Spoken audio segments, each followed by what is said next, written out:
नमस्कार, share Hunter channel पे आपका स्वागत है। बात करते हैं अरिहंत कैपिटल को लेकर। अरिहंत कैपिटल ने यहाँ पे एक कंपोजिट स्कीम ऑफ एग्रीमेंट यहाँ पे लेके गई थी बीएससी और एनएससी के पास। इस पर इन्होंने नो ऑब्जेक्शन उठाए। अब इसके अंदर जो एग्रीमेंट है, इस एग्रीमेंट में इस कैपिटल की, अरिहंत कैपिटल की आपकी जो कंपनी है वो है finance services, capital market, elite finance solution, investment banking services और मनी मार्केट वेल्थ मैनेजमेंट। अब ये जो इनकी 4-5 जो कंपनियां हैं, इन कंपनियों को या तो अरिहंत कैपिटल या तो मर्ज करेगी या डीमर्ज करेगी, या फिर इनका जो बिजनेस है उसको वो आपस में ट्रांसफ़र करेगी। एनएससी ने विशेष रूप से इसके लिए बोल दिया है कि जो अरिहंत कैपिटल की जो कंपनी है Arihant elite financial solution limited, इसको जल्द ही लिस्टिंग कराया जाएगा, यानी कि जल्दी इसका आईपीओ आएगा। और यहाँ पर जो भी आपका जो ट्रेडिंग है वो 7 दिनों के भीतर हो जाएगी। या आईपीओ आएगा या फिर इसके जो भी शेयर्स हैं उनको, जो भी इसके जो कस्टमर है, जो भी रिटेलर है जिसके पास इस अरिहंत कैपिटल के शेयर्स है, उसको इस कंपनी के जो लिस्टिंग होगी उसके शेयर्स यहाँ पे अलॉट हो जाएंगे।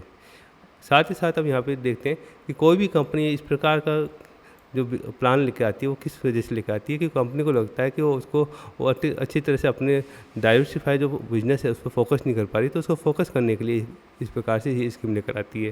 साथ ही साथ वो जो अलग अलग बिजनेस लेकर आती है उसके जो सही वैल्यू होती है वो मार्केट के सामने आती है और निवेशकों को समझना आसान होता है कि कंपनी वास्तव में जो काम कर रही है किस किस सेक्टर में कर रही है और उसका हर सेक्टर को कितना फ़ायदा है, कितना नुकसान दे रहा है।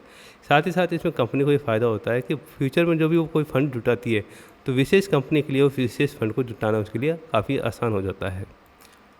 नेक्स्ट जो न्यूज़ आपके लिए निकल कर आई है वो है रोलेक्स रिंग लिमिटेड को लेकर। अब रोलेक्स रिंग लिमिटेड ने अपने बाईबैक का ऑफर लेकर आई है और ये बाईबैक का ऑफर 3 जुलाई से यहाँ पे इसकी रिकॉर्ड डेट रखी गई है। साथ ही साथ ये जो बाईबैक लेकर आ रही है लगभग 1 करोड़ शेयर्स की बाईबैक लेकर आ रही है और जहाँ पे प्रति शेयर 180 रुपये का यहाँ पे बाईबैक किया जा रहा है। अब कोई भी कंपनी बाईबैक कब लेकर आती है, क्यों लेकर आती है, उसको हम समझने की कोशिश करते हैं कि जो भी कंपनी बाईबैक लेकर आती है वो एक निवेशक के लिए अच्छा माना जाता है। और साथ ही क्यों माना जाता है कि जो कंपनी होती है, जो उसका मैनेजमेंट होता है, उसको लगता है कि फ्यूचर में उसका जो कंपनी वो अच्छा यहाँ पे वर्क करेगी और इस वजह से उसका जो शेयर का प्राइस है वो काफ़ी अच्छा बढ़ेगा। तो साथ साथ इसमें जो वर्तमान जो शेयर की कीमत है वो आगे और बढ़ेगी, इसलिए अधिकतर बाईबैक लाती है। जब भी कोई कंपनी बाईबैक लाती है तो उसकी जो मार्केट के अंदर जो शेयर्स है उसकी जो संख्या है वो धीरे धीरे कम हो जाती है। उसका ये बेनिफिट पड़ता है कि अर्निंग पर शेयर यानी प्रति शेयर की जो कीमत होती है वो बढ़ जाती है। अब यहाँ पे देखिए कि यहाँ पे जो शेयर जो भी स्वीकार किए जाते हैं ये स्वीकार नहीं होते कि कोई भी निवेशक है उसके पास जितने भी शेयर्स हैं, तो बाईबैक में ऐसा नहीं कि वो सारे के सारे शेयर उससे ले लिए जाएंगे। यहाँ पे कोई कंपनी है वो एक टेंडर निकालती है और उसमें किसी एक निश्चित अनुपात में उस निवेशक से आपके शेयर खरीदे जाते हैं और अधिकतर जो शेयर को वापस खरीदे जाते हैं, बाईबैक किए जाते हैं, उसमें रिटेलर को अच्छा फ़ायदा मिलता है। अब यहाँ पे मैं आपको पूरी प्रोसेस शॉर्ट में समझा देता हूँ कि जैसे कंपनी है आपकी रोलेक्स रिंग, इसलिए यहाँ पे कंपनी बाईबैक ले आई, उसके बाद वो रिकॉर्ड डेट लाती है। जैसे यहाँ पे आपके 3 जुलाई यहाँ पे रिकॉर्ड डेट आई है। इसके बाद कंपनी यहाँ पे एक रेशियो निर्धारित करती है वो प्रति शेयर धारक से कितने रेशियो में यहाँ पे आपसे वो शेयर खरीदी। जैसे 100 शेयर है और वो 20% का रखती है तो 100 में से वो 20 शेयर यहाँ से आपसे बाईबैक करने का यहाँ पर स्वीकार करेगी। अब यहाँ पे जो शेयर को बाईबैक करने की एक निर्धारित अवधि होती है, वो निर्धारित अवधि यहाँ पे देखो अक्सर यहाँ पे 7 दिन से लेकर 10 दिनों के बीच में यहाँ पे रखी जाती है।